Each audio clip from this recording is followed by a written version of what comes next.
அஸ்ஸலாமு அலைக்கும் வரஹ்மத்துல்லாஹி வபரகாத்துஹு. நாளும் ஓர் அமுதமொழி. கெட்ட குணங்களை நீக்கி நல்ல குணங்களை உண்டு பண்ணிக்கொள்வது தரீகாவின் செயலாகும். உதாரணமாக, முஃமின்களின் கல்பு அல்லாஹ்வின் சிம்மாசனம் என்று ரசூல் நாயகம் கூறினார்கள். அப்படியானால் கல்பு மிக பரிசுத்தமாக இருக்க வேண்டும். அதில் எப்போதும் ஜோதி சுவாலிக்க வேண்டும். அதனை இருட்டறையாக்கிவிடக்கூடாது. கல்பு இருளடைந்து அது கெட்டுவிட்டால் முழு உடலும் கெட்டு நரகமாகிவிடும். எனவே கல்பு இருட்டறையாவது எப்படி?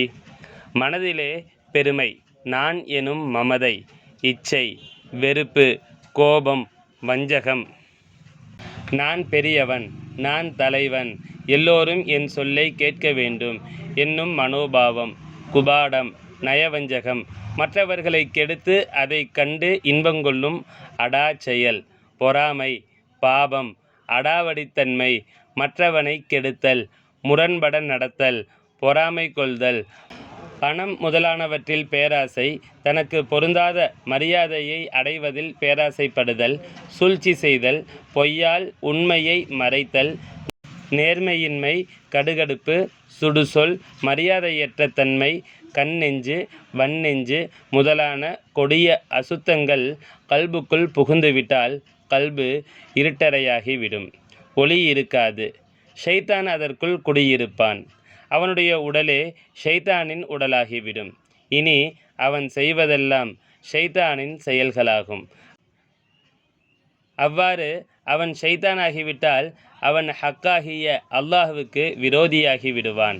ஹக்குக்கு விரோதியானால் அவனுடைய நிலைமை யாது? அதோ கதிதான். அதனால் மஞ்சவி நாயகம் என்ன கூறுகிறார்கள் என்பதை பாருங்கள்.